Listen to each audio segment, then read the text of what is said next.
है जो जन्म जन्म से हमारे साथ शत्रुता का व्यवहार कर रहा है और हमें दुख दे रहा है। वो शत्रु कौन है? तो आचार्यों ने कहा वो शत्रु हमारे निज विकार हैं, काम क्रोध लोभ मोह। काम क्रोध लोभ मोह, ईर्ष्या द्वेष पाखंड छल दंभ कपट, ईर्ष्या असूया, ये जो दुर्गुण हैं ये वो शत्रु हैं जो शत्रु जन्म जन्म से हमारे साथ हैं। और ये हमारे अंदर ही रहते हैं। दूसरे शब्दों में कहो तो ये आस्तीन के सांप, कहते हैं ना आस्तीन के सांप, जो अपने आस्तीन में ही लिपटे रहते हैं और मौका पाते ही डस लेते हैं। उसी प्रकार ये काम क्रोध लोभादि जो हमारे शत्रु हैं ये नित्य शत्रु हैं और जन्म जन्म से हमारे साथ हैं और हमारा ही खाते हैं और हम ही को दुख देते हैं, हमारे ही आश्रित रह करके हमें दुख देते हैं। ऐसे शत्रुओं का विनाश कैसे? काम ये स क्रोध ये स रजोगुण समुद्भव। ये काम क्रोधादि शत्रु जो हैं ये रजोगुण से उत्पन्न हो। इनका विनाश कैसे हो? बोले इनके विनाश का एक ही उपाय है, शत्रुघ्न जी की कृपा हो तो ये काम क्रोध लोभादि विकार नष्ट हो। ये नित्य शत्रुओं का संहार करते हैं, इसलिए इनको नित्य शत्रुघ्न कहा। शत्रुघ्नो नित्य शत्रुघ्न नीतः प्रीति पुरस्कृत। और ये नित्य शत्रु भीतर के शत्रु होते हैं, ये बाहर के नहीं। भीतर के शत्रु को अगर किसी ने दंड दिया है तो शत्रुघ्न जी ने ही दिया। राम जी के जो बाहरी शत्रु थे उनको तो राम जी ने मारा, लक्ष्मण जी ने मारा, लेकिन भीतर में बैठी जो शत्रु मंथरा थी अगर उसको किसी ने दंड दिया तो शत्रुघ्न जी मारा। लगे घसीटन धर धर झोंटी, उसकी झोंटी को पकड़ करके घसीटने लगे। ऐसा लात मारा उसके कूबड़ पर कि कूबड़ टेढ़ा हो गया और मुंह के बल गिरी, मुंह फूट गया। ऊपर टूटे फूट कपारू, ऊपर टूटे फूट कपारू, दलित दसन मुख रुधिर प्रचारू, दलित दसन रुधिर प्रचारू, दलित दसन मुख रुचिर प्रचारू।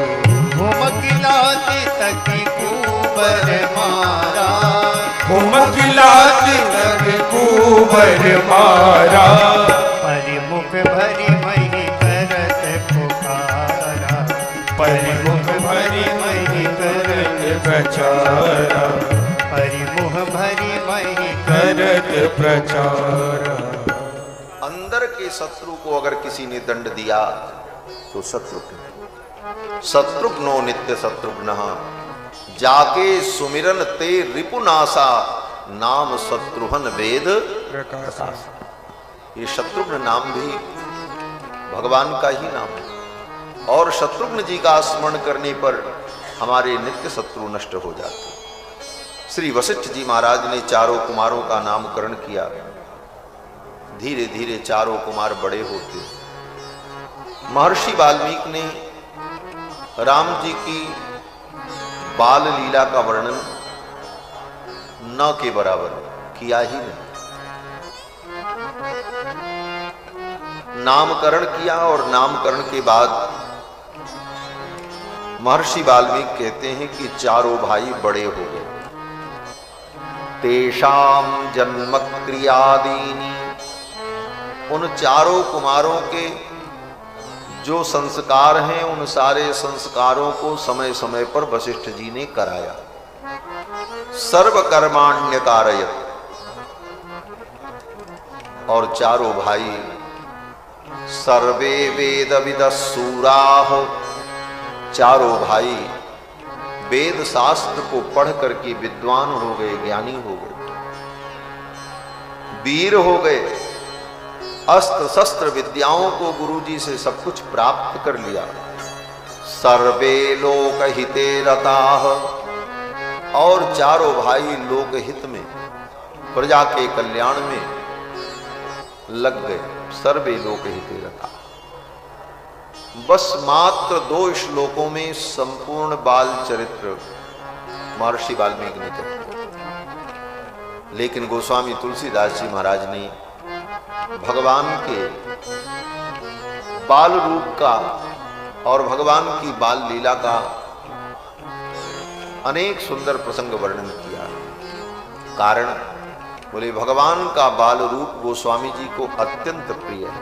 बंदों बाल रूप सोई राम, इसलिए भगवान की बाल लीला। और गोस्वामी जी तो कहते हैं कि भगवान के इस बाल रूप को देखकर, भगवान की इन बाल लीलाओं को देख करके जिनका मन ऐसे राम जी में नहीं लगा वो अभागे हैं।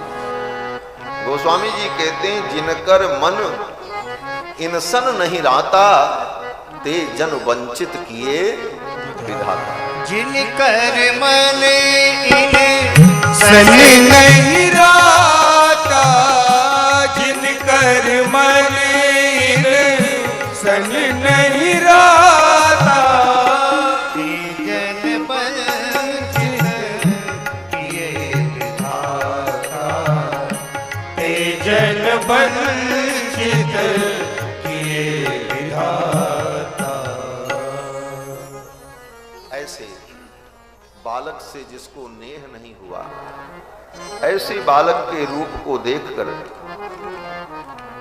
प्रेम नहीं हुआ, और ऐसे ठाकुर जी के बाल रूप की लीला में जिसका चित्र रमण नहीं किया वो अभागा है। बालक सो नहीं नेह कहा फल जोग समाधि की। गोस्वामी जी कहते हैं ऐसे रघुनाथ जी से अगर स्नेह नहीं हुआ तो ये जोग और समाधि और ये माला जपना और तपस्या करना ये सब बेकार।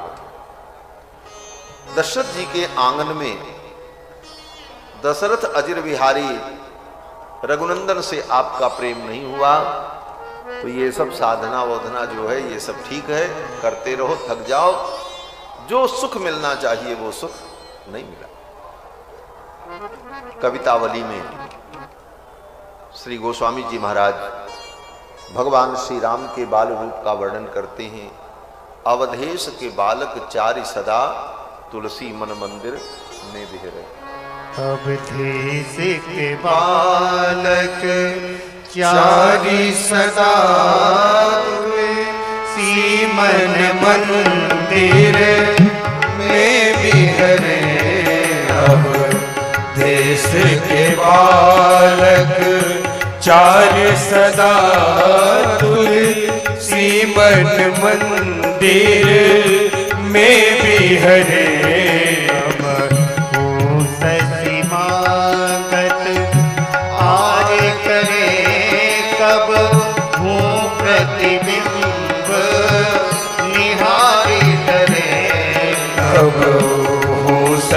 मांगत आर करे कब हूँ प्रतिबिंब निहारे डरे।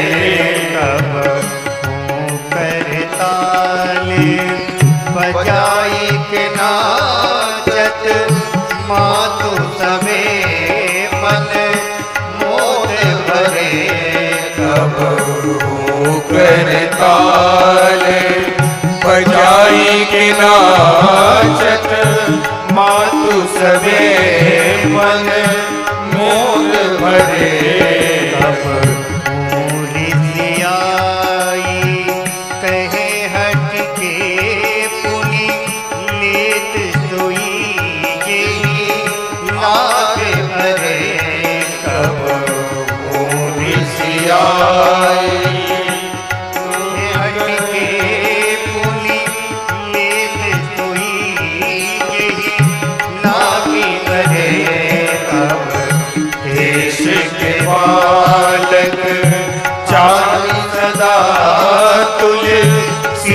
वन मंदिर में बिहरे अब देश के बालक।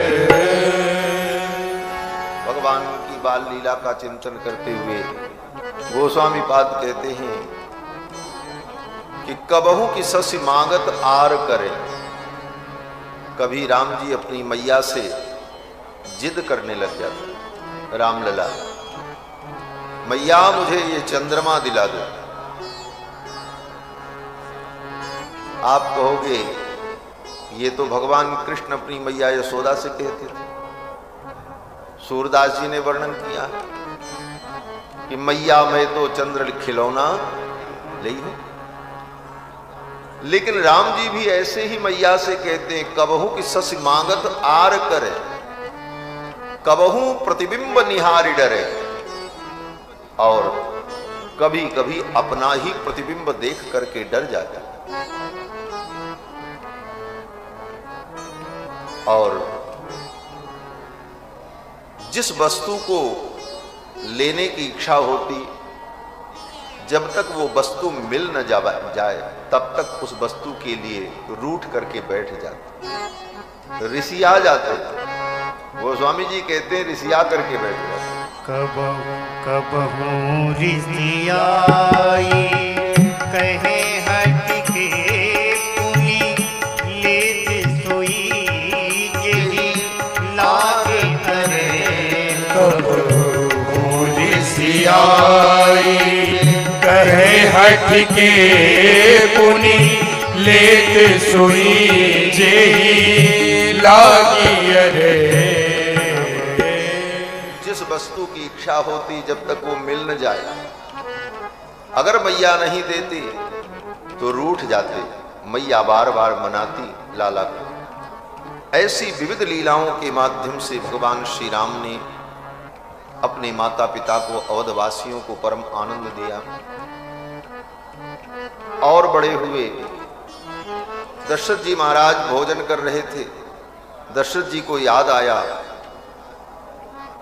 रघुनाथ जी खेल रहे हैं, भूखे होंगे, बुलाओ वो भी साथ में भोजन करते। दशरथ जी जब भोजन करने बैठते तो दशरथ जी को राम जी की याद आई। भोजन करत बोल जब राजा, नहीं आवत तजिबाल समाजा। यह केवल कथा और दशरथ जी का अपने पुत्र के प्रति प्रेम का वर्णन नहीं है, अपितु इस घटना के साथ साथ भक्त और भगवान के संबंध स्वरूप का वर्णन। भक्त कौन? बोले भक्त वही कि जो भोजन करने चले तो पहले उसे अपने भगवान की याद आ जाए कि पहले मैं अपने भगवान को समर्पण करूं तब उस वस्तु को। तुम ही निवेदित भोजन करही, प्रभु प्रसाद पटभूषण धरहि। माया से पार होने का सबसे सरल उपाय यही उपाय।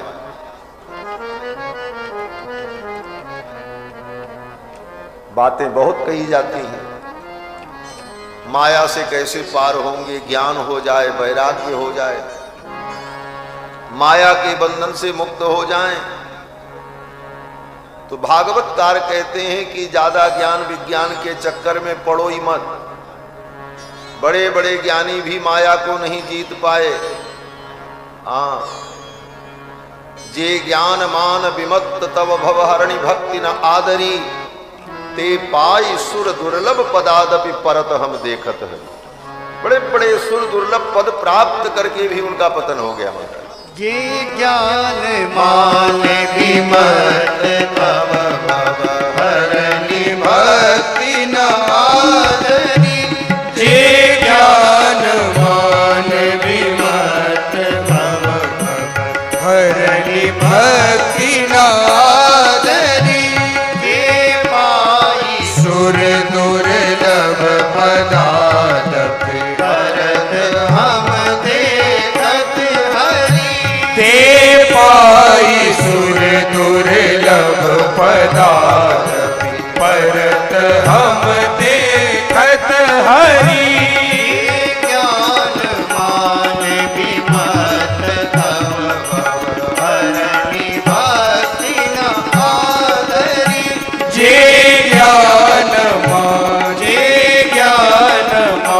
जे ज्ञान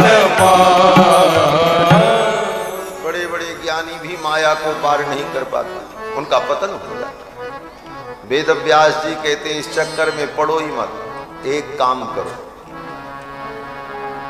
भगवान को भोग लगा करके भोजन करते रहो, माया से पार हो जाओ। इतना सरल है, खाते खाते माया से पार हो जाओ। लोग कहते हैं इतना सरल उपाय हो सकता? बोले हाँ हो सकता। उद्धव जी महाराज भगवान से कहते हैं प्रभु उच्छिष्ट भोजिनो दासाह तब मायाम जय मही। ये उद्धव का वचन है। परम ज्ञानी उद्धव जी कहते हैं भगवान जो आपका उच्छिष्ट आपको भोग लगा करके प्रसाद पाते हैं वो आपकी माया को जीत लेते हैं।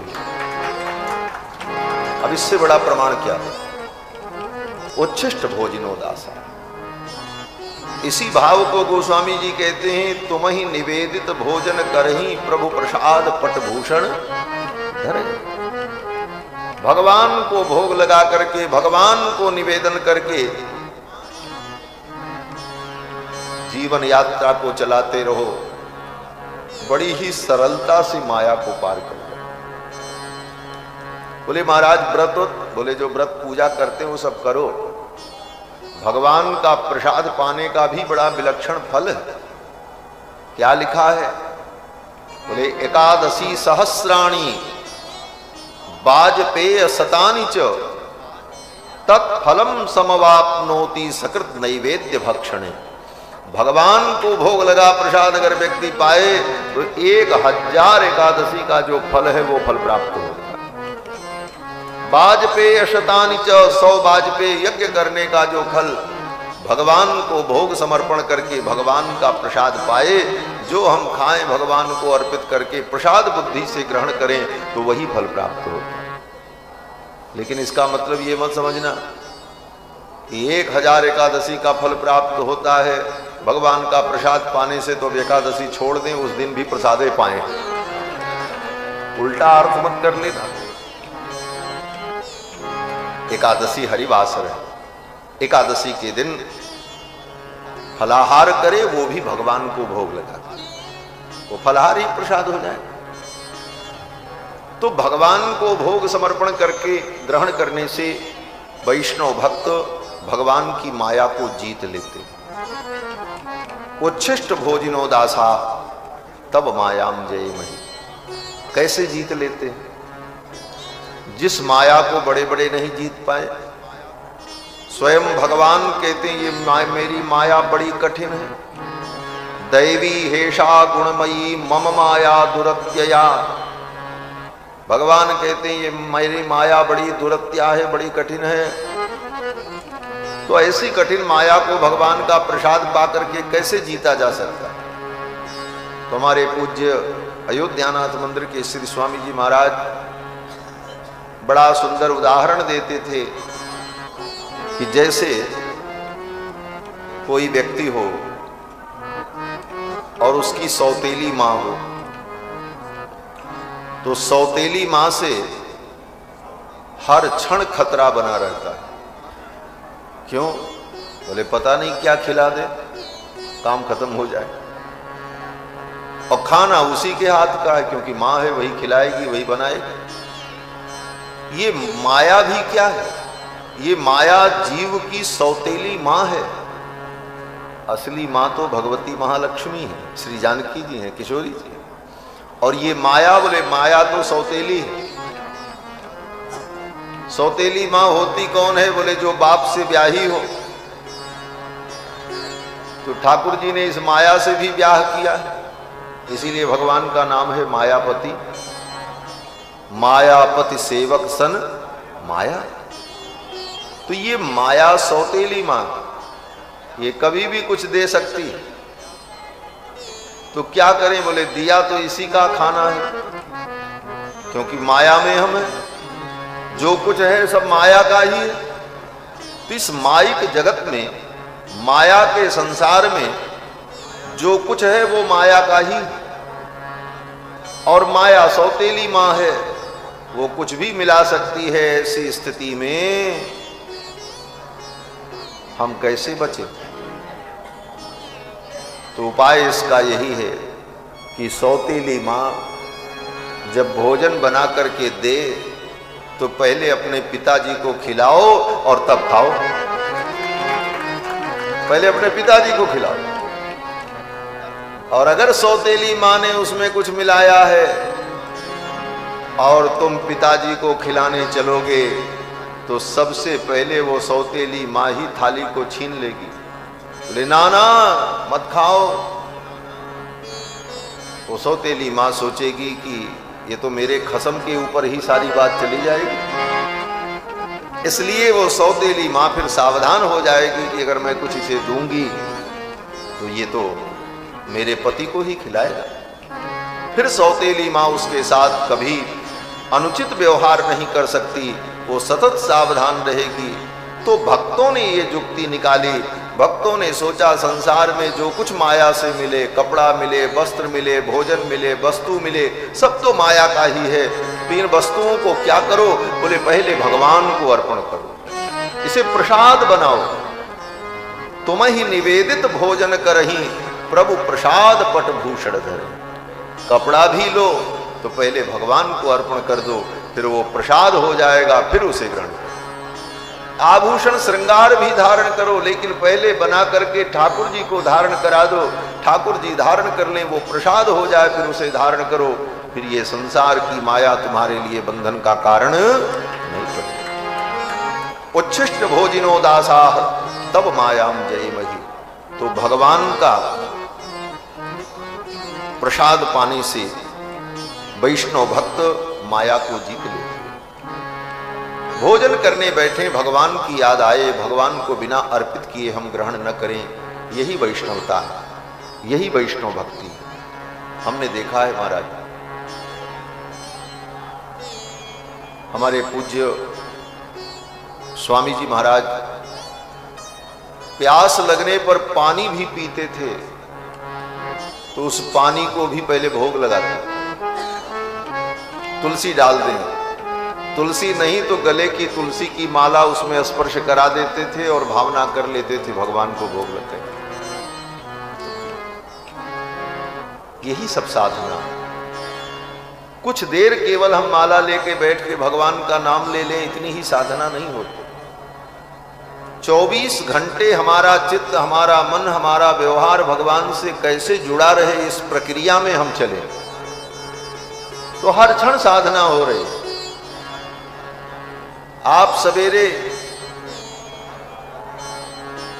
मंजन करो, दांत धुलो, ब्रश करो, बोले ये भी भगवान की भक्ति बन जाएगी। लेकिन क्या भावना करनी है? बोले भावना ये करनी है कि हमें मंत्र का जप करना है, भगवान के सामने पूजा करनी है बैठ करके।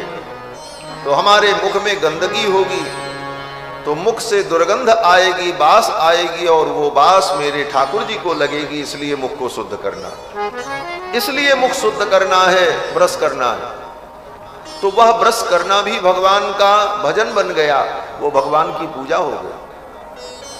आप 8 घंटे नौकरी करो, लेकिन भावना ये हो कि हम परिश्रम करेंगे और इससे जो धन प्राप्त होगा उससे हमारे परिवार के लोग सुखी रहेंगे, तो मैं भजन करूंगा तो हमें कोई बाधा नहीं होगी। हमारे बेटा बेटी अगर दुखी रहेंगे, रोएंगे, तो हमारा मन भजन में कैसे लगेगा? तो इनके लिए मैं कमा करके इनका पोषण करूंगा तो हमारा भजन भी बन जाएगा। इस भावना से आप अगर नौकरी भी करते हैं, रोजगार करते हैं, अपने व्यापार को करते हैं, तो 8 घंटे आप भजन कर रहे हैं। ये भगवान की उपादान सेवा मानी जाती है। तो कुछ भी हम करें उसमें भगवान का संबंध जुड़ा हो, इसी का नाम भजन। गोपियां यही करती हैं। गोपियां दूध दही बेचने जाती हैं, लेकिन उनका उद्देश्य क्या है? बोले दूध दही बेचने जाऊंगी तो रास्ते में कृष्ण का दर्शन हो जाएगा। कृष्ण भाव में डूबी हुई गोपियां दूध दही बेचने जाती हैं, लेकिन उनका उद्देश्य क्या है? बोले भगवान का कहीं दर्शन हो जाए, किसी गली में खेलते हुए कृष्ण मिल जाएं, सरधरी मटुकिया डोले और दधि को नाम बिसर गई गोपी हरिलो हरिलो। कृष्ण प्रेम में उन्मत्त गोपांगनाएं कहती हरि ले लो, गोविंद ले लो, गोपाल ले लो। सिर धरी मटुकिया डोले, कोई श्याम मनोहर लोगे, कोई श्याम मनोहर लोगे। सिर धरी मटुकिया डोले, सिर धरी मटुकिया डोले, कोई श्याम मनोहर लोगे, कोई श्याम मनोहर डोरी। दधि को नाम बिसरी गई गोपी, दधि को नाम बिसर गई गोपी। हरि लो बोले, हरि लो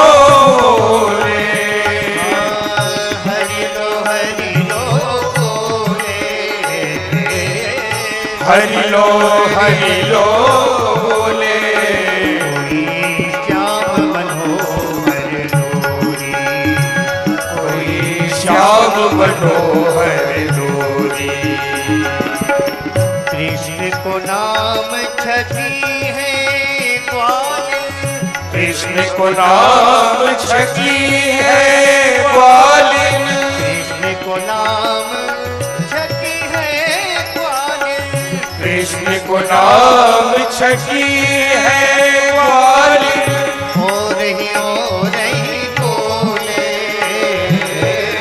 और रही बोले। श्याम मनोहर डोरी, कोई श्याम मनोहर डोरी। सिर धरी मटुकिया डोले, सिर धरी मटुकिया डोले, कोई श्याम मनोहर डोरी, कोई श्याम मनोहर डोरी। मीरा के प्रभु गिरधर नागर, मीरा के प्रभु गिरधर नागर, गिरधर नागर, गिरधर नागर, गिरधर नागर, गिरधर नागर। मीरा के प्रभु गिरधर नागर, मीरा के प्रभु गिरधर नागर। चेरी भई दिन डोले, चेरी भई बिन बोले, चेरी भई दिन डोले, चेरी भई बिन बोले। श्याम मनोहर डोरी, कोई श्याम मनोहर डोरी। सिर धरी मटुकिया डोले, धरी मटुकिया डोले, कोई श्याम मनोहर डोरी, कोई श्याम मनोहर डोरी। कोई श्याम मनोहर, श्याम मनोहर, श्याम मनोहर डोरी। हर क्रिया में गोपियां अपने श्याम सुंदर का अनुभव करती हैं। दिनचर्या वही है, उठना, नहाना, धोना, खाना पीना, भोजन बनाना, गाय दोहना, चारा खिलाना, दूध दही बेचना। लेकिन उन क्रियाओं में कृष्ण को कैसे जोड़ा है और कृष्ण से कैसे जुड़ी रहती हैं, ये भावना जो है इसी का नाम भक्ति। श्री प्रभुपाद श्री वल्लभाचार्य जी महाराज कहते हैं कि विक्रेतु कामाखिल गोपकन्या मुरारी पादार्पित चित्तवृत्ति दध्यादिकम मोह वशादवोचत गोविंद दामोदर माधवे। दूध दही बेचने जाती हैं गोपियां, तो दूध दही का नाम भूलकर गोविंद दामोदर माधवे। तो हमारे जीवन की हर क्रियाओं में भगवान जुड़े हों, यही भक्ति। तदर्पिता खिलाचारता तद विस्मरणे परम व्याकुलते थी। देवर्षि नारद अपने भक्ति सूत्र में कहते हैं कि तदर्पिता खिलाचारता, हमारी जितनी क्रियाएं हैं, आचरण है, आचार है, वो सब भगवान में अर्पित हो, भगवान से जुड़ा रहे। तदर्पिता खिलाचारता, और उन क्रियाओं के माध्यम से हम भगवान का स्मरण करते रहें। और जिस क्षण भगवान का स्मरण न हो, तद विस्मरणे परम व्याकुलतेति, उस क्षण में परम व्याकुलता उत्पन्न हो जाए, इसी का नाम भक्ति है, इसी को भक्ति कहा नाम है। तदर्पिता खिलाचारता तद विस्मरणे परम व्याकुलतेति। बोले इसका उदाहरण तो नारद जी कहते हैं यथा ब्रज गोपिका नाम, जैसे गोपियां, यही उदाहरण दिया। तो हमारी क्रियाएं भगवान से जुड़ी हों, हम जो कुछ करते हैं, हमारी दिनचर्या है, उसमें हम किस प्रकार परमात्मा को, भगवान को जोड़ करके देखें, यह चिंतन, यही भगवान से निरंतर जुड़े रहने का उपाय बन जाता है। दशरथ जी महाराज भोजन करने बैठे तो भोजन के समय भी भगवान की याद आई, रामलला कहां है? देखा तो रामलला सरकार सखाओं के बीच में खेल रहे थे। दशरथ जी ने बुलाया, राम आओ भोजन कर लो। लेकिन दशरथ जी के बुलाने पर राम जी नहीं आए।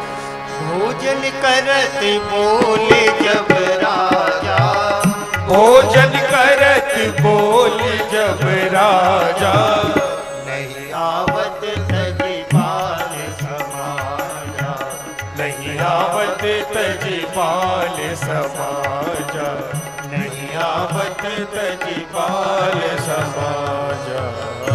दशरथ जी ने कहा, राम आओ भोजन कर लो।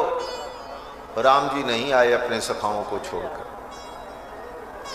तब दशरथ जी ने मां कौशल्या का सहारा लिया, देवी आप जाओ और रामलला को लेकर के आओ।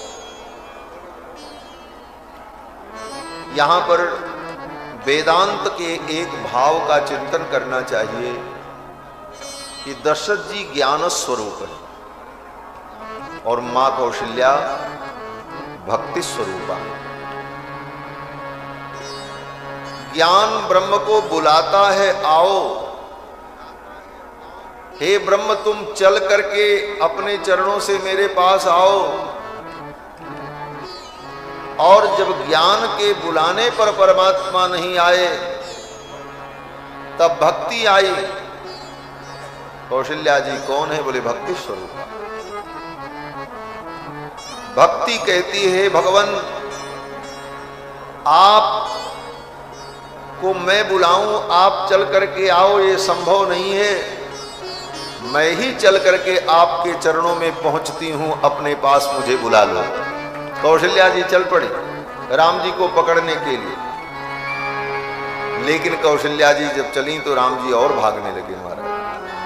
कौशल्या जब बोलने जाई, कौशल्या जब बोलने जाई, ठुमुक ठुमुक प्रभु चलई पराई, ठुमुक ठुमुक प्रभु चलई पराई।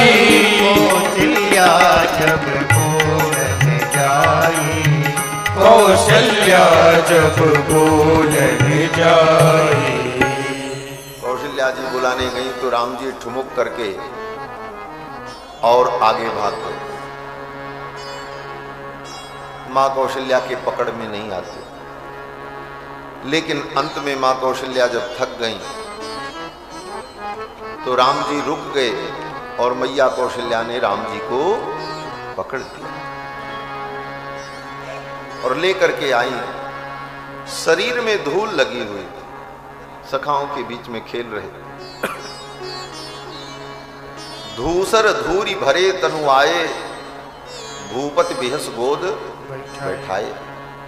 दशरथ जी महाराज ने अपने गोद में रामलला सरकार को बैठा लिया और भोजन कराने लगे और स्वयं भोजन करने लगे।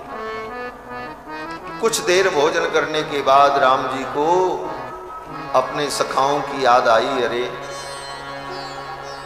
हम तो यहां बैठ करके भोजन कर रहे हैं, मेरे सखा तो सब भूखे होंगे।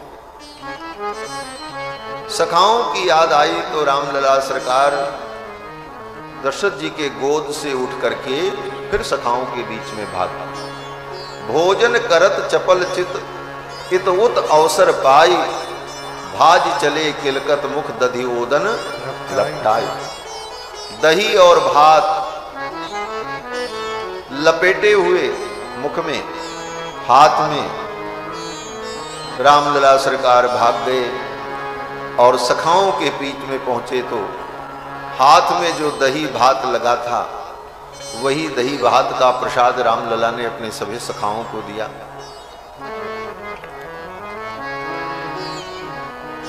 सब बांट दिया।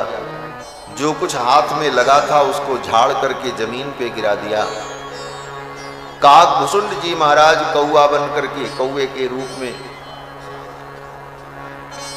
वहीं खेलते थे, राम जी की बाल लीला देखते थे।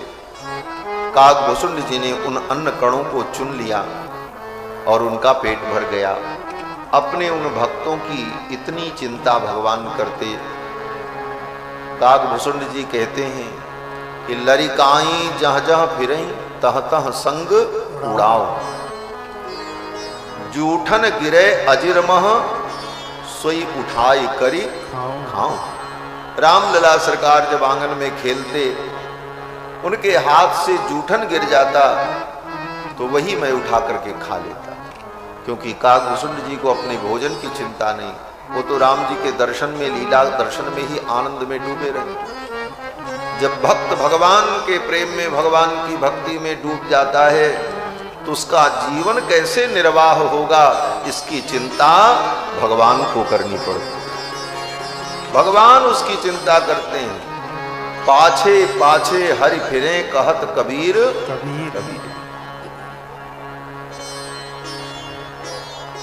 जिन संतों के जीवन में ऐसा त्याग वैराग्य होता है, उनके जीवन की सारी व्यवस्था तो ठाकुर ही चलाते। काकभूषुंड जी को अपने भोजन की चिंता नहीं तो भगवान को चिंता। भगवान अपने हाथ का जूठन गिरा देते और वही काकभूषुंड जी पा लेते। लेकिन कृष्णावतार में, बोले कृष्णावतार में तो काकभूषुंड जी को भी खाने को नहीं मिलता। कन्हैया कृष्ण के हाथ से छीन करके खाते थे। काग को भाग कहा सजनी, हरि हाथ सो लई गयो माखन रोटी। भगवान के हाथ से माखन रोटी छीन कर काकभूषुंड जी महाराज पाते थे। क्यों? बोले जहां के ठाकुर ही चोरी करके खाएं तो फिर चेला भी चोरी करके खाए। राम जी मर्यादा पुरुषोत्तम है, इसलिए राम जी के भगत बड़ी मर्यादा में रहते, मर्यादाओं का पालन करते। हम वृंदावन जाते हैं, वृंदावन के बंदर चश्मा छीन ले, पर्स छीन ले महाराज। और हमारे अयोध्या में इतने बंदर, लेकिन किसी का चश्मा और पर्स नहीं छीनते। तो किसी ने कहा महाराज बंदर वो भी बंदर ये भी, फिर ये अंतर क्यों है? हमने कहा वो चोर के बंदर हैं और ये राजाधिराज के बंदर हैं। तो बंदर है। लेकिन रघुनाथ जी के ये आश्रित हैं, मर्यादा पुरुषोत्तम की सेवा में हैं, इसलिए मर्यादा के। एक बड़ी सुंदर घटना याद आती है। एक बार श्री स्वामी अखंडानंद जी महाराज परम विद्वान श्री अवध में पधारे और हमारे अयोध्या के महान विभूति स्वामी श्री किलाधीश जी महाराज उन्हीं के यहाँ रुकते थे। एक दिन दोनों लोग और अनेक संत साथ में थे। श्री कनक भवन बिहारी जी का दर्शन करने गए। श्री कनक भवन बिहारी जी का दर्शन करने गए तो बाहर पादुका उतारी और जब दर्शन करके लौटे तो पादुका कोई चोर ले गया। तो अखंडानंद जी को हंसी आई। उन्होंने, पूज्य स्वामी जी महाराज ने, अखंडानंद जी ने स्वामी श्री किलाधीश जी से कहा, किलाधीश जी, हमारे वृंदावन में चोरी हो जाए तो ये तो बात समझ में आती है, लेकिन आपके इस मर्यादा पुरुषोत्तम की नगरी में भी चोरी होती? लोग हंस पड़े। अब किलाधीश जी इसका क्या उत्तर देंगे? तो किलाधीश जी परम विद्वान थे, हाजिर जवाब। उन्होंने कहा, महाराज जी, हाँ, ये मर्यादा पुरुषोत्तम की नगरी है और मर्यादा पुरुषोत्तम की नगरी में मर्यादा सिखाई जाती है। क्या मर्यादा सिखाई जाती है? बोले, मंदिर में जूता चप्पल पहन करके जाना ही नहीं चाहिए, यही मर्यादा है। मंदिर जाओ तो नंगे पांव जाओ, तीर्थ में जाओ तो नंगे पांव जाओ। आपने मर्यादा का लोप कर दिया, इसलिए हमारे रघुनाथ जी ने ये मर्यादा सिखाई। बात तो सटीक है और बात ठीक है। तो कहने का तात्पर्य कि श्री रघुनाथ जी अयोध्या में इस प्रकार से विविध बाल लीलाओं के द्वारा अपने भक्तों को, माता पिता को परम आनंद प्रदान करते। जब बड़े हुए तो यज्ञोपवीत संस्कार हुआ। जब ही कुमार भये सब भ्राता, दीन जनेऊ गुरु पितु माता। भये कुमार जब ही सब भ्राता, भय कुमार जब ही सब भ्राता, दीन जनेऊ गुरु पितु माता। दीन जनेऊ गुरु पितु माता, दीन जनेऊ गुरु पितु माता। चारों कुमार बड़े हुए, विधि पूर्वक यज्ञोपवीत संस्कार हुआ और यज्ञोपवीत संस्कार के बाद चारों भाई गुरुकुल में मुनि वशिष्ठ के आश्रम में अध्ययन करने के लिए।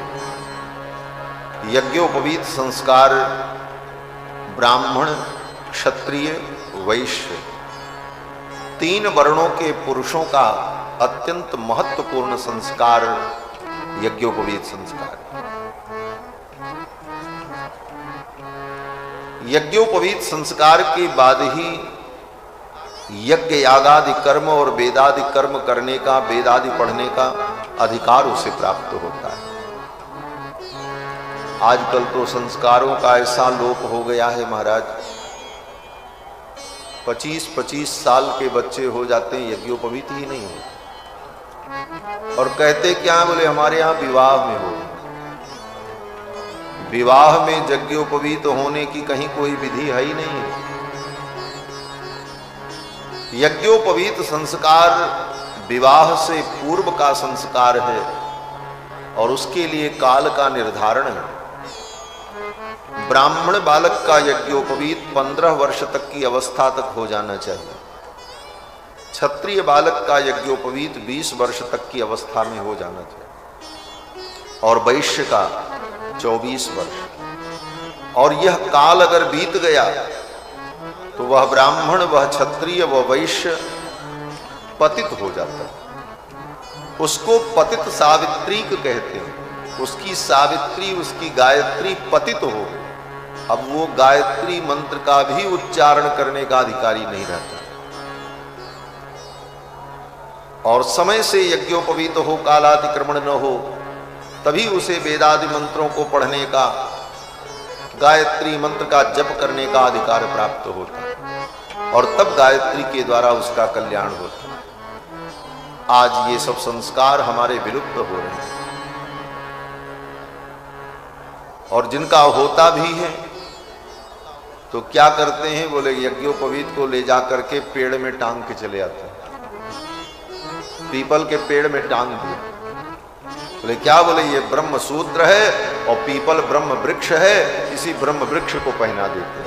पहना के चले आए, पेड़ में लटका। पूछो क्यों ऐसा किया? तो कहते महाराज यज्ञोपवीत के नियम का हम पालन नहीं कर पाते, इसलिए धारण करने में डर लगता है। बोले यज्ञोपवीत का नियम, बोले सबसे पहला नियम तो ये है कि कम से कम धारण करो, तब आगे कोई नियम की बात आएगी। और धारण ही नहीं किया तो फिर नियम के पालन न पालन का कोई मतलब न निकला। इस प्रकार से जो स्थिति है, इस कारण से ब्राह्मण क्षत्रिय वैश्य तीनों वर्ण के लोगों का संस्कार नष्ट हो रहा, लोग पतित हो। इस पातित्य के कारण उनकी बुद्धि धर्म विरुद्ध दिशा में जाती है और उसका दुष्परिणाम उन्हें जीवन में प्राप्त हो। चारों कुमार बड़े हुए तो गुरुदेव वशिष्ठ ने इनका यज्ञोपवीत संस्कार किया। जब ही कुमार भये सब भ्राता, दीन जनेऊ गुरु पितु माता। फिर राम जी गुरुकुल में पढ़ने गए। गुरु गृह गए पढ़न रघुराई, अल्पकाल विद्या सब आई। गुरुकुल में पढ़ने गए, अल्पकाल में समस्त विद्याओं को राम जी ने प्राप्त कर लिया। सारी विद्याएं स्वयं आ गई।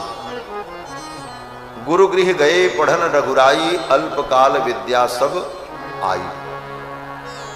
अल्पकाल विद्या सब पाई नहीं, अल्पकाल विद्या सब आई।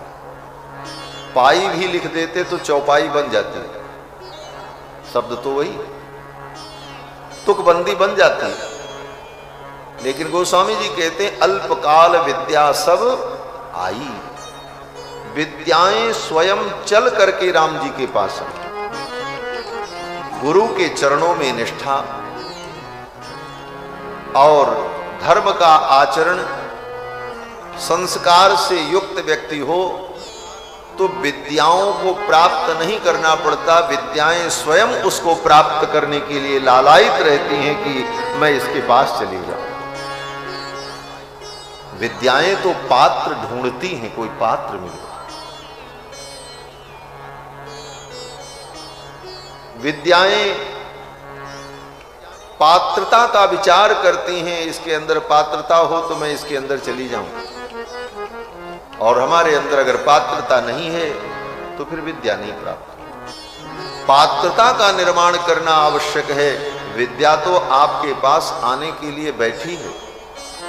विद्या ब्राह्मण मां जगाम, सारी विद्याएं ब्राह्मणों के पास आकर के कहती हैं मेरा सेवन करो, मुझे स्वीकार करो। लेकिन अल्पश्रुत व्यक्ति को मुझे मत देना।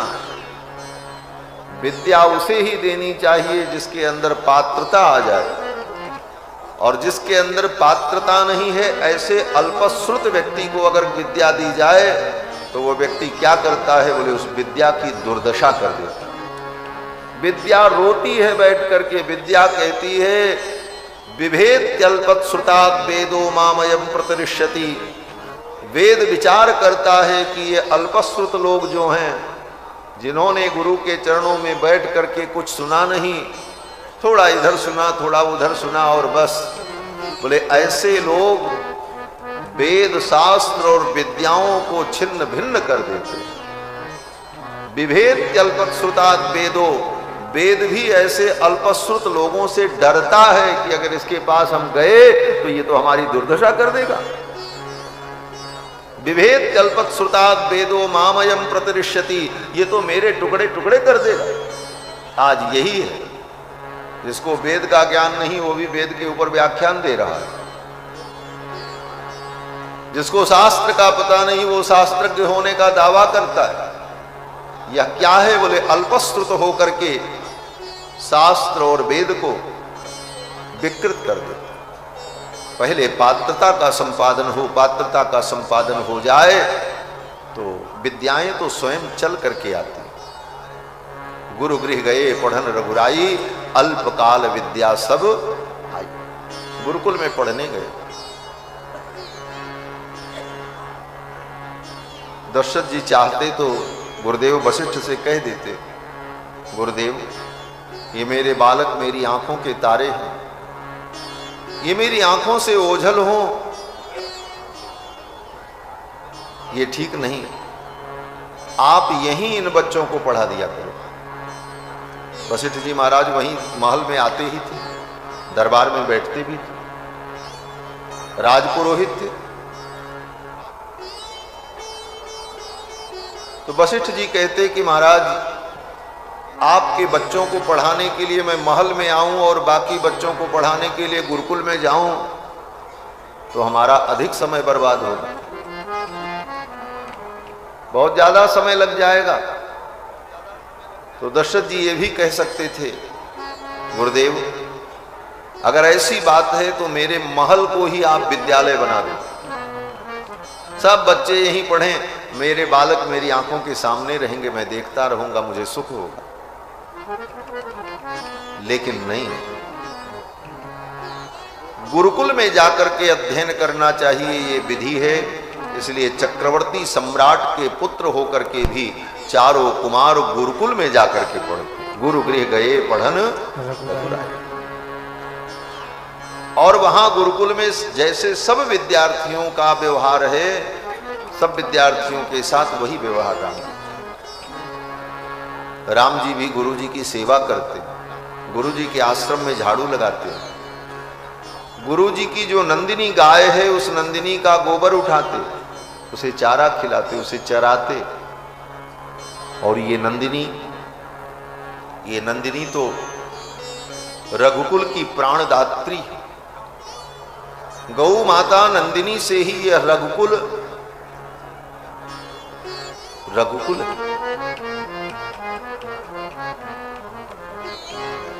महाराज दिलीप बड़े धर्मात्मा थे, कोई संतान नहीं। गुरुदेव वशिष्ठ से कहा, प्रभु मेरा वंश समाप्त हो जाएगा, मेरे कोई संतान नहीं। तो गुरुदेव वशिष्ठ ने कहा, नंदिनी की सेवा करो, इस कामधेनु नंदिनी की कृपा से आपका वंश चलेगा।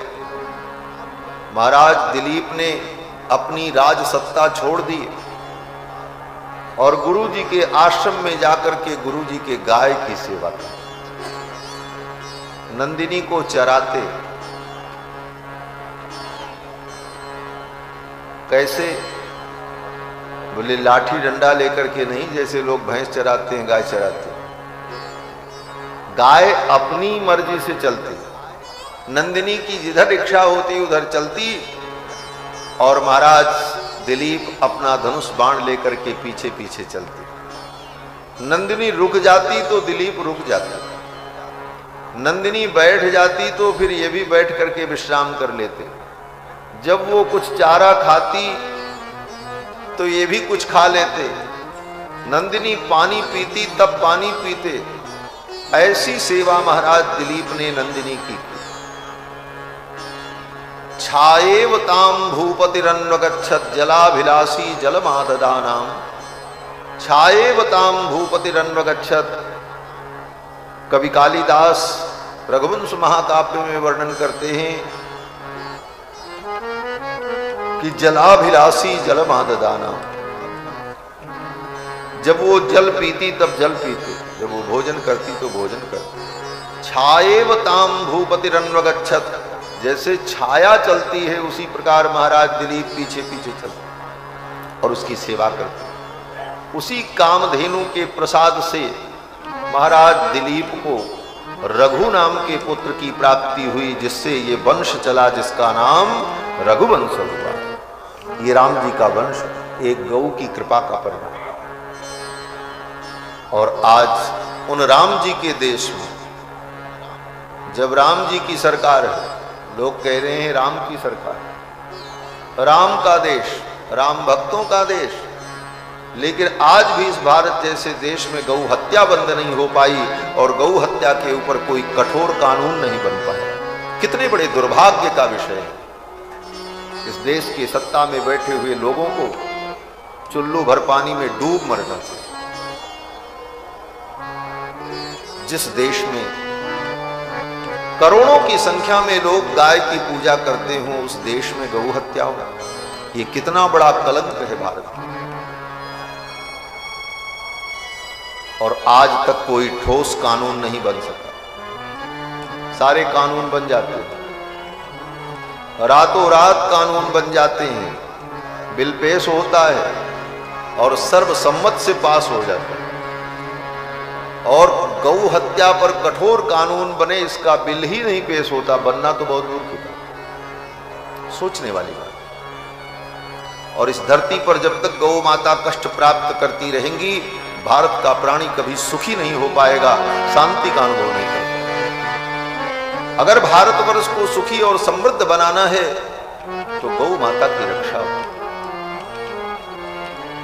महाराज, गौ की रक्षा के लिए ही तो भगवान का अवतार है। विप्रधेनु सुर संत हित लीन मनुज अवतार, निज इच्छा निर्मित तनु माया गुण गोपाल।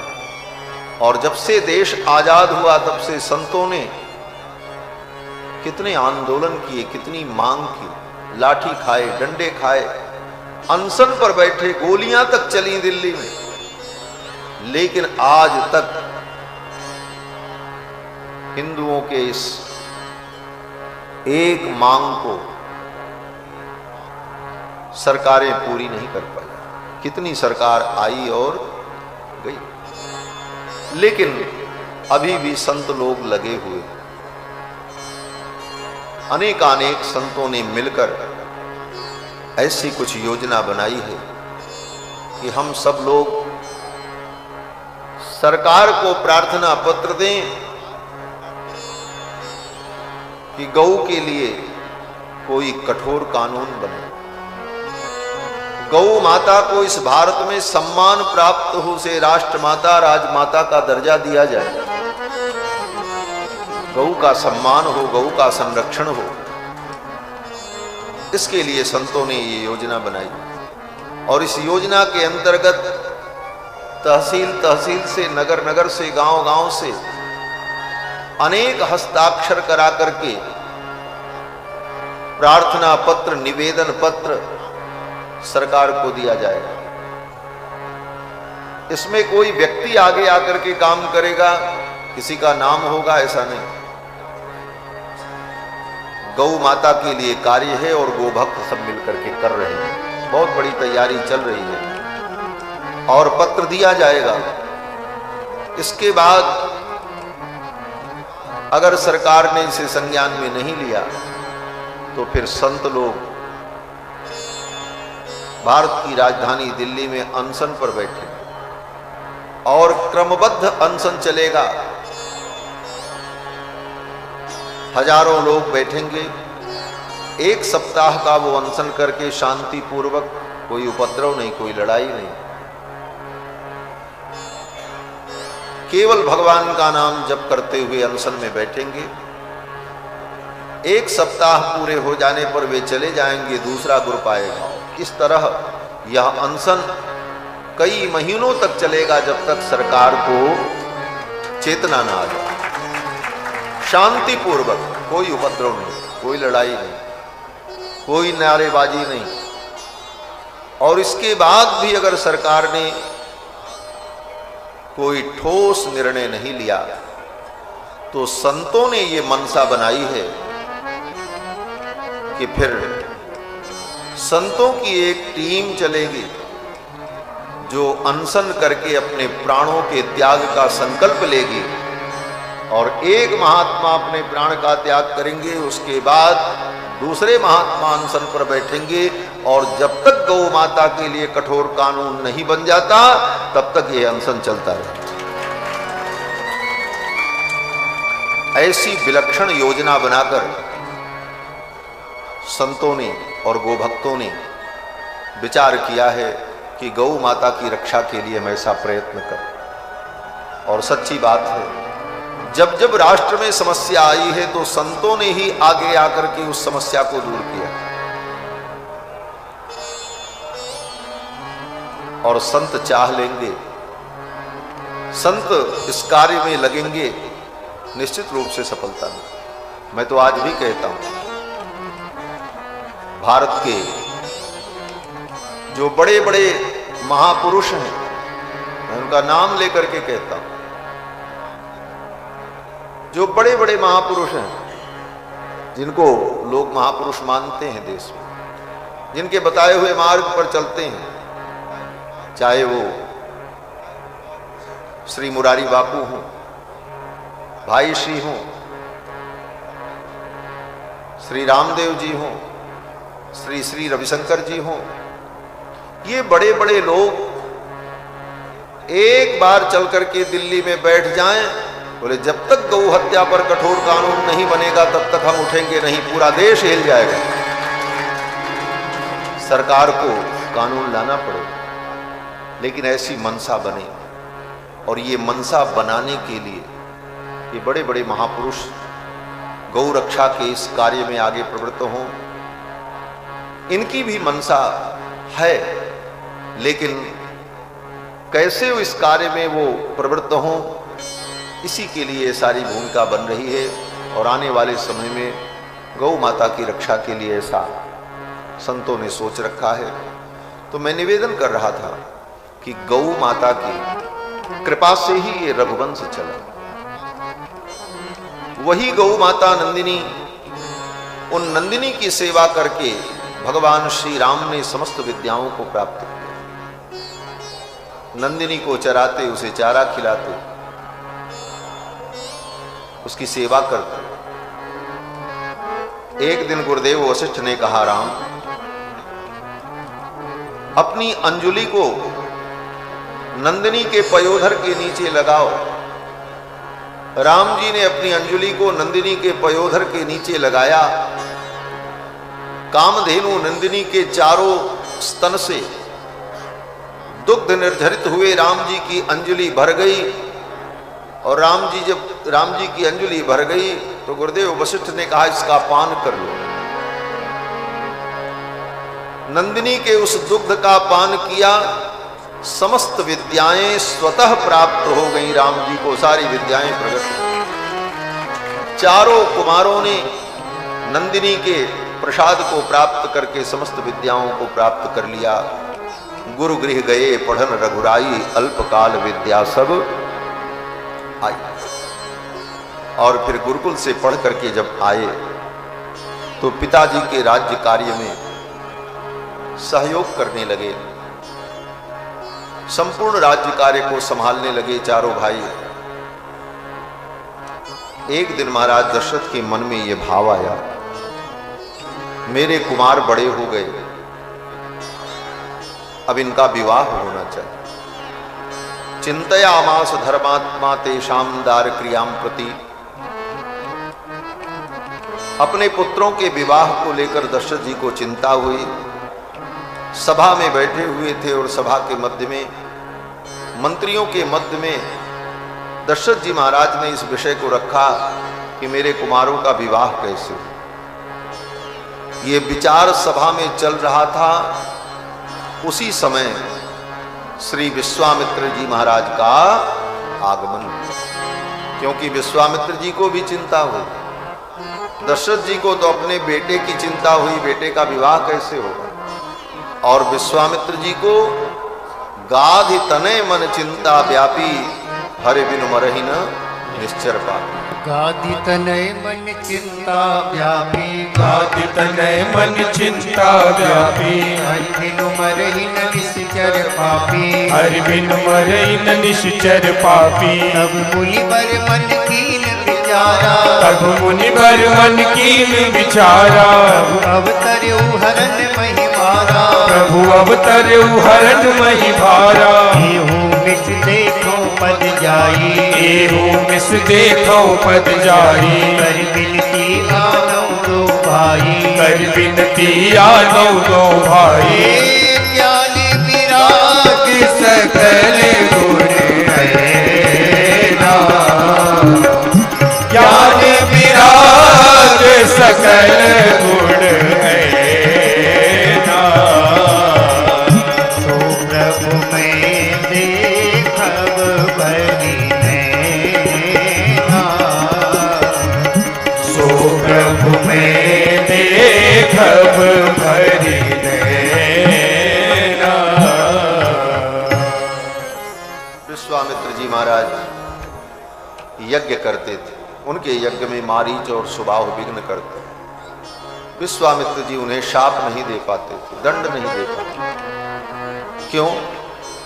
बोले शाप और दंड देने के लिए क्रोध करना पड़ेगा। क्रोध करने पर कर्मानुष्ठान किया गया पुण्य नष्ट हो जाता है। विश्वामित्र जी ने सोचा दुष्टों का संहार करने के लिए भगवान का अवतार हो चुका है और अभी तक मैंने दर्शन भी नहीं किया, चलो इस बहाने भी राम जी का दर्शन कर लेते। एहू मिस देखो पद जाई और करी बिनती आनो दो। और विश्वामित्र जी चल पड़े। राम जी 16 वर्ष के हो गए, 16 वर्ष से कम, 12 वर्ष,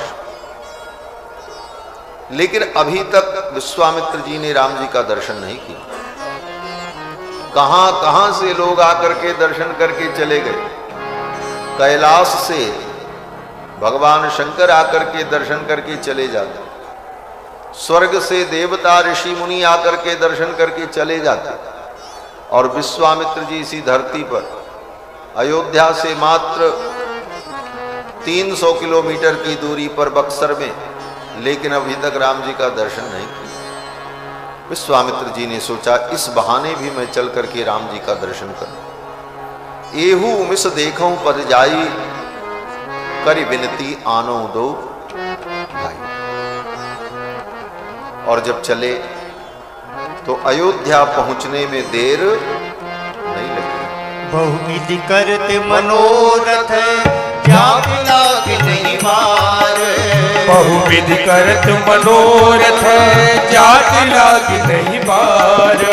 कर्मजन सरऊ जल गए भूप दरबार। कर्मजन सरऊ जल गए भूप दरबार। आ गए भूप दरबार। आ गए भूप दरबार। विश्वामित्र जी आए, विविध मनोरथ करते हुए सरयू में स्नान किया, और स्नान करने के बाद दशरथ जी के दरबार में उपस्थित हुए। सेवकों ने जाकर के महाराज से कहा, महाराज की जय हो, महामुनि विश्वामित्र जी पधारे हुए। अभ्यागच्छन महातेजा विश्वामित्रो महामुनि। महामुनि विश्वामित्र पधारे हैं। ये सुनते ही दशरथ जी महाराज ने उस सभा को वहीं पर विसर्जित कर दिया। सभा विसर्जन हो गई, और दशरथ जी महाराज अपने मंत्रियों को लेकर, कुल पुरोहित को लेकर, ब्राह्मणों को लेकर विश्वामित्र जी का स्वागत करने के लिए चल पड़े। मुनि आगमन सुना जब राजा। मुनि आगमन सुना जब राजा। मिलन गयो ले विप्र समाजा। मिलन गयो ले विप्र समाजा। करि दंडवत मुनि सन्मानी। करि दंडवत मुनि सन्मानी। निज आसन बैठा रे निहानी। निज आसन बैठा रे निहानी। चरण पखारी कीन अति पूजा। चरण पखारी कीन अति पूजा। मौसम आज धन्य नहीं दूजा। मौसम आज धन्य नहीं दूजा। विविध भांति भोजन कर बाबा। विविध भांति भोजन कर बाबा। मुनिवर हृदय हर्ष अति पावा। मुनिवर हृदय हर्ष अति पावा। मुनि आगमन सुना जब राजा। मुनि आगमन सुना जब राजा। जब राजा सुना जब राजा। विश्वामित्र जी आए हैं। ये सुनकर दशरथ जी महाराज अपने परिकरों को लेकर के आए, प्रणाम किया, आदर पूर्वक लेकर के गए, अपने आसन पर विराजमान किया, चरण धोया, और फिर विविध भांति भोजन करवावा, सुंदर सुस्वाद व्यंजन भोजन कराया। विश्वामित्र जी महाराज का श्रम दूर हुआ, और जब श्रम दूर हुआ विश्वामित्र जी प्रसन्न हो गए। तब दशरथ जी महाराज ने अपने चारों कुमारों को बुलाया और विश्वामित्र जी के चरणों में प्रणाम कराया और कहा, मुनिवर, ये मेरे 4 पुत्र हैं, आप इनको आशीर्वाद दो, इनका मंगल हो। पुनि चरणन मेले सुत चारी, पुनि चरणन मेले सुत चारी। राम देख मुनि देह विसारी, राम देख मुनि देह विसारी। भय मगन देखत मुख शोभा, भय मगन देखत मुख शोभा। जनु चकोर पूरण शशि लोभा, जनु चकोर पूरण शशि लोभा। पुनि चरणन मेले सुत चारी, पुनि चरणन मेले सुत चारी। चारों पुत्रों को विश्वामित्र जी के चरणों में प्रणाम कराया। राम जी को देखकर विश्वामित्र जी सुध बुध भूल गए। राम देख मुनि देह विसारी। फिर तो दशरथ जी महाराज ने विश्वामित्र जी से कहा, भगवान, मैं आपकी क्या सेवा करूं, आप आज्ञा करो। यही कारण आगमन तुम्हारा। विश्वामित्र जी ने कहा, राजन, तुम बड़े भाग्यशाली हो। दशरथ जी के व्यवहार से, उनकी वाणी से और उनके द्वारा किए गए सत्कार से विश्वामित्र जी का हृदय गदगद हो गया। रोम रोम हर्षित हो गए विश्वामित्र जी। हृष्ट रोमा महातेजा विश्वामित्रो विभाषत। वाल्मीकि जी कहते हैं कि विश्वामित्र जी का रोम रोम हर्षित हो गया। विश्वामित्र जी कहते हैं, राजन, तुम्हारे समान इस धरती पर कोई राजा नहीं। सदृशम राज सार्तूल तवैवम भुवि नान्यत।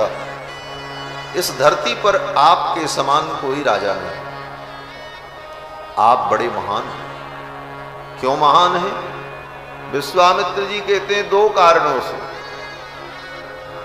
पहला तो महावंश प्रसूतस्य, ऐसे महान वंश में आपका जन्म हुआ जिस वंश में रघु, सगर, दिलीप जैसे धर्मात्मा राजा हुए, ऐसे पवित्र वंश में आपका जन्म हुआ, एक कारण। और दूसरा कारण, विश्वामित्र जी कहते हैं, वसिष्ठ व्यपदेशिनः, वशिष्ठ जैसे आचार्य और गुरु आपको प्राप्त हुए, इसलिए हे राजन तुम महान हो। किसी की महानता 2 कारणों से होती है।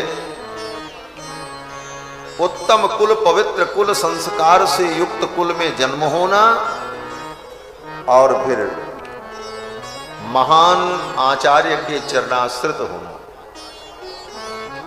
ये दोनों जन्म कहलाता है। एक जन्म माता पिता के गर्भ से होता है, और फिर दूसरा जन्म, बोले दूसरा जन्म मंत्र रूपी माता और गुरु रूपी पिता से होता। मंत्रो माता गुरु पिता, मंत्र ही माता और गुरु पिता, और इस प्रकार आचार्य की प्राप्ति होने पर उसका दूसरा जन्म होता है। इन 2 कारणों से व्यक्ति के अंदर महानता और श्रेष्ठता मानी जाती है। जिससे शरीर उत्पन्न हुआ, वे माता पिता कुलीन पवित्र हों, आचरण संपन्न हों, ऐसे पवित्र कुल में जन्म हो। वो महान, और दूसरा जिसे महान गुरु के द्वारा महान परमात्मा का महान मंत्र प्राप्त हो चुका है, दूसरा जन्म उसका ये महान हो जाए, बोले वो महान हो। विश्वामित्र जी कहते हैं, राजन, महावंश प्रसूतस्य और वशिष्ठ व्यपदेशिन, तुम दोनों प्रकार से महान हो। और हे राजन, मैं किसी प्रयोजन से आया हूं, मैं यज्ञ करना चाहता हूं। सुबाह और मारीच मेरे यज्ञ में विघ्न करते हैं। आप अपने ज्येष्ठ पुत्र राम को लक्ष्मण के सहित मुझे दे दो। अनुज समेत देहु रघुनाथा, निश्चर बधमय होब सनाथा। और हे राजन, आप अपने पुत्र के प्रति जो स्नेह है, उस स्नेह के कारण आप कातर न हो। न च पुत्रगतम स्नेहम कर्तुमर्हसि पार्थिव। हे पार्थिव, हे पृथ्वी का पालन करने वाले राजन, पुत्र स्नेह के कारण आप दुखी न हो। सहर्ष आप अपने राम और कुमार लक्ष्मण को मुझे दे दें। और मैं प्रतिज्ञा करता हूं, अहम ते प्रतिजानामि हतौ तौ विद्धि राक्षसौ। मैं प्रतिज्ञा करता हूं, आपके पुत्र राम लक्ष्मण के द्वारा वो दोनों असुर मारे जाएंगे। राम देखने में बालक है, लेकिन ये सत्य संकल्प है। विश्वामित्र जी ने कहा, ये कौन है, इनको आप नहीं जानते। दशरथ जी ने कहा, मैं नहीं जानता, मेरे बेटा है, मैंने पाला है, और जब से इनका जन्म हुआ तब से मैं इन्हें देख रहा हूं और मैं नहीं जानता। विश्वामित्र जी ने कहा, हां राजन, तुमने इनको जन्म दिया, इनको पाला, ये तुम्हारी गोद में खेले, लेकिन ये कौन है, इनको तुम नहीं जानते। विश्वामित्र जी ने ऐसे ही कहा। विश्वामित्र जी ने कहा, अहम वेद्मि, मैं जानता हूं। अहम वेद्मि महात्मानम रामम सत्य पराक्रमम। राम सत्य पराक्रम है, मैं जानता, आप नहीं जानते। विश्वामित्र जी ने कहा, मैं ही नहीं, और भी लोग जानते हैं। कौन जानते हैं? विश्वामित्र जी ने कहा, आपके ये गुरु जी जो बैठे हैं वशिष्ठ जी, ये जानते हैं कि ये कौन है। वशिष्ठो भी महातेजा, ये चेमे तपस्वी स्थिता। और आपकी सभा में ये जो तपस्वी लोग बैठे हैं, वामदेव, जाबाल, मार्कंडेय, गौतम, कश्यप, कात्यायन, भरद्वाज, ये महामुनि लोग जानते हैं कि ये कौन है। अहम वेद्मि महात्मानं रामं सत्य पराक्रमं, वशिष्ठो भी महातेजा, ये चेमे तपस्वी स्थिता। इसलिए हे राजन, तुमको धर्म लाभ होगा और इनका यश बढ़ेगा और राक्षस मारे जाएंगे, मेरा यज्ञ पूर्ण होगा। इसलिए हे राजन, आप अपने पुत्र राम को कुमार लक्ष्मण के सहित मुझे दे दें। विश्वामित्र जी के इस वचन को सुनकर दशरथ जी महाराज तो कांप गए। इति हृदय मनोविदारणम, मन और हृदय को विदीर्ण कर देने वाला वचन था। महाराज दशरथ जी को अच्छा नहीं लगा। दशरथ जी ने सोचा, मैं अपने राम को इन्हें दे दूं, ये राम को ले जाएंगे। दशरथ जी महाराज तो कुछ क्षण के लिए मूर्छित हो गए, और जब चेतना आई तो दशरथ जी ने कहा, मुनिवर, मैं अपना प्राण दे दूंगा, अपना सर्वस्व दे दूंगा, लेकिन अपने राम को नहीं दे सकता। आप सब कुछ मेरा ले लो, लेकिन मेरे राम को मत न ले जाओ। 60,000 वर्ष के बाद तो मैंने इनको पाया है। षष्ठ वर्ष सहस्राणी जातस्य मम कौशिक, 60,000 वर्ष की प्रतीक्षा के बाद ये मुझको मिले हैं और आप मेरे राम को लेने आए। न रामम ने तुम अर्हसी, मैं अपने राम को नहीं दूंगा। जवाब दो। विश्वामित्र जी ने कहा ठीक है राम, ठीक है राजन, अगर ऐसी बात है तो मैं जैसे आया हूं वैसे ही चला जाऊं। विश्वामित्र जी जाने को तैयार हुए।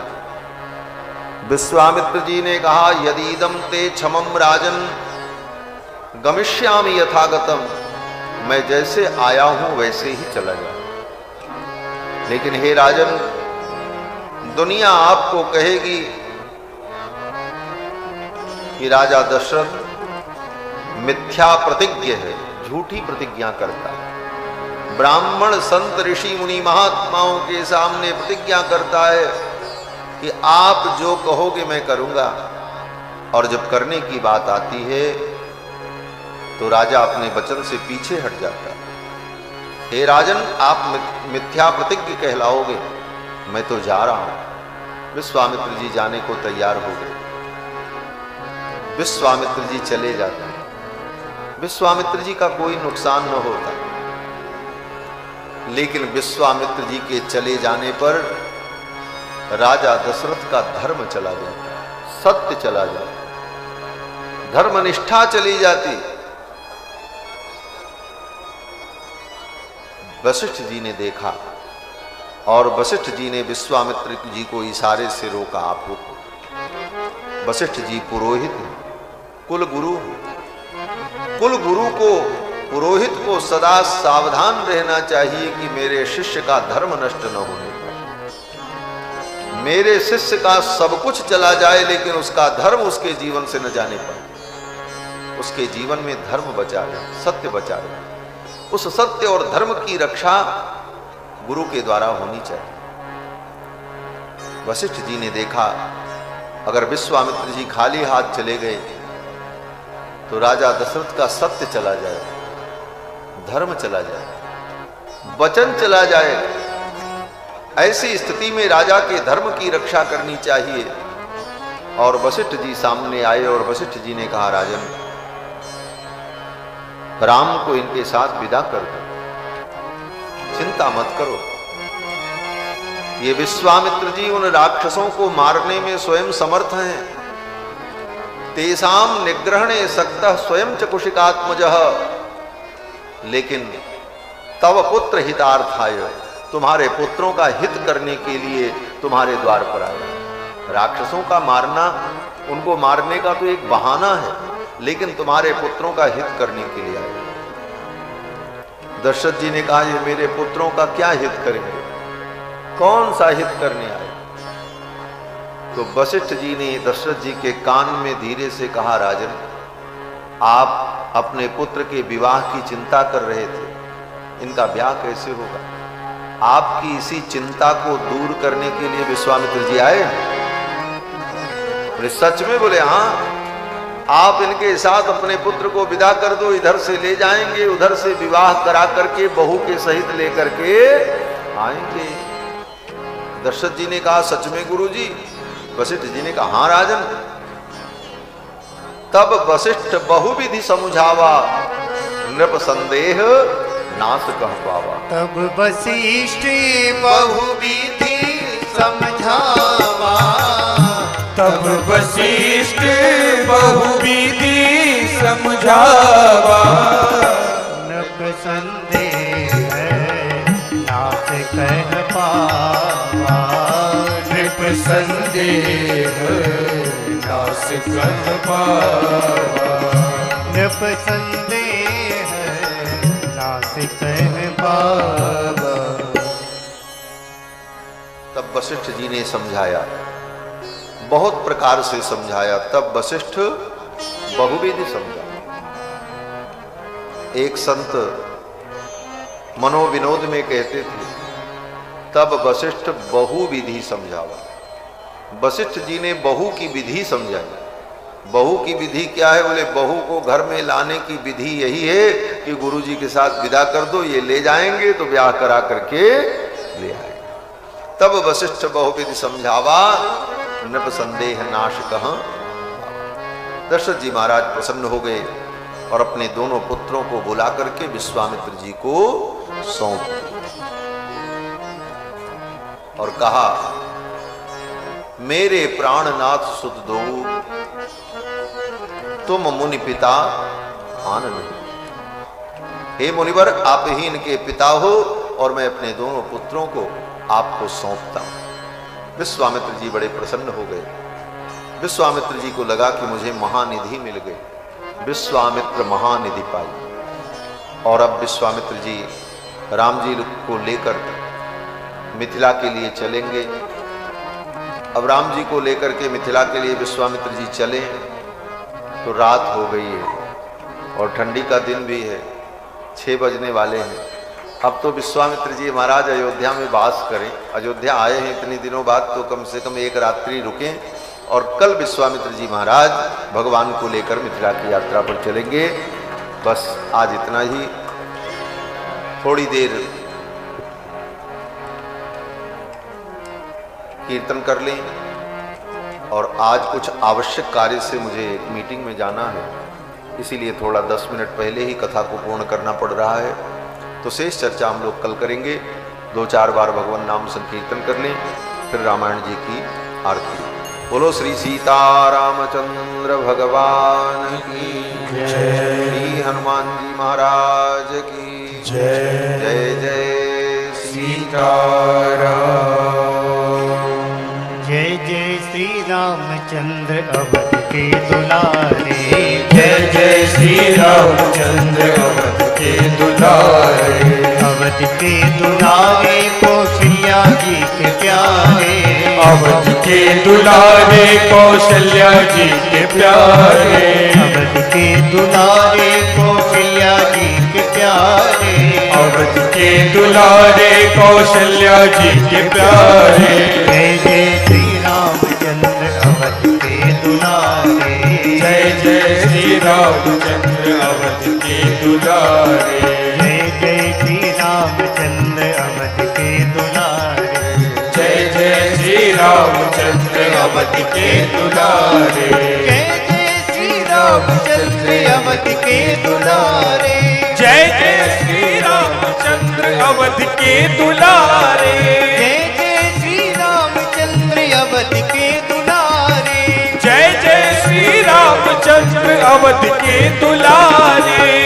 जय श्री रामचंद्र अवध के दुलारे। जय जय श्री रामचंद्र अवध के दुलारे। जय जय श्री रामचंद्र अवध के दुलारे। जय जय श्री रामचंद्र अवध के दुलारे। आरती श्री रामायण जी की। कीर्ति ललित ललित सियपी। गावत ब्रह्मा दिख मुनि नारद। वाल्मीकि भी ज्ञान विशारद। सुख सनिकादि श्रेष्ठ अरुसारद। वरनि पवन सुत कीरतिनी की। आरती श्री रामायण जी की। गावत वेद पुराण अष्टदश। 6 शास्त्र सब ग्रंथन को रस। मुनि जन धन तन को तरे बस।